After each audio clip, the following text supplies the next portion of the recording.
Hello and good day sa inyong lahat at welcome sa aking page. Ito ang inyong daddy nagbabalik na naman sa panibagong tips and tricks dito sa ating larong MU Newton. Ngayon, papakita ko sa inyo paano mag-change job. So, punta kayo sa mall, Diamond, at bilihin nyo yung sa rare item na job change card. So, 4,500 bound or unbound diamonds. Pagkabili nyo, punta kayo sa bag. Kahit nasaan kayong lugar, dadaling kayo dito sa Laurentia, sa class transfer. So, siselect nyo yung character. So, Magic Gladiator tayo. Tulad ng aking pinangako, pagka RB7, gagawa tayo ng mga tutorials. Ngayon, ito na. This is it, pansit. Di tayo mag-Grand Summoner kasi meron na tayong summoner sa ibang server. At hinihintay na lang natin mag-RB7 siya. Pagka RB7 nun, gagawa na tayo ng rune system at master talent ng summoner. Bakit kamo? Kasi maraming nagtatanong kung anong meron sa summoner pagdating ng RB7 at ano yung mga tamang runes na setup and so forth. So, dito, aanihin natin ang pagka-class change muna. So, from Magic Gladiator, gawin natin the Almighty Elf. Elf ba? Yes, doon tayo sa Elf, ating paboritong character. So, job change, another confirmation. So, meron tayong tip pala dito. Okay? Sabi dito, gear-related. All equipped gear wings will return to the inventory after the job advancement ensures space.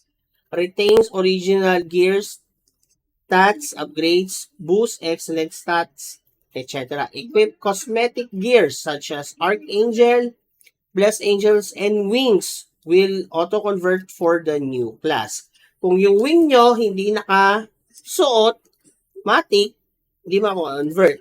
Pero kung nakasuot, mako-convert siya. Skills related, upon job advancement, refunds all skill shards, Radiant Skill Core, Perfect Skill Crystal, and Skills will reset to level 1. So, kung level 9, lahat ng mats nyo, ibabalik sa inyo kasama pati gold. Others allocated, stats reset, food allocate, reset. Okay? So, without further ado, let's get it on. Bye, Magic Gladiator. Transferring. Yun na. Naiiyak na ako.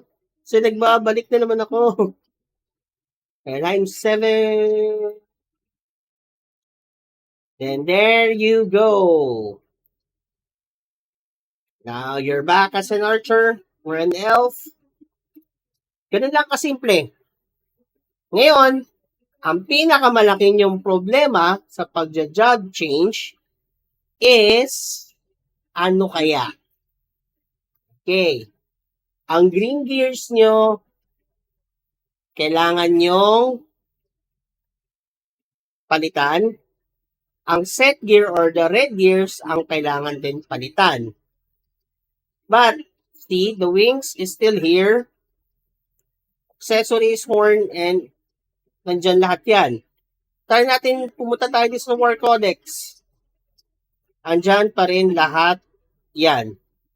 So, automatic na convert niya lahat yan into an elf. So, try natin pumunta dito.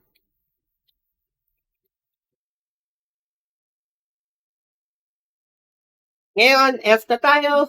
Makikigulo ba tayo sa F? No! So that's for it for today. Ito yung ating video about the job change. So, sana tulungan ko kayo sa pagpapalit ng character kung let's say gusto niyo mag-job change or hindi. Nasa sa inyo na yun, but ito yung process na yun. So, hoping kayo din magamit yung job change. Kung hindi kayo kontento sa character nyo, feel free. Basta meron kayong enough na gamit and enough na diamonds, by all means, do the change. Okay? Alright, so sa next video natin, tatalakayin na naman natin ang rune and master talent ng elf.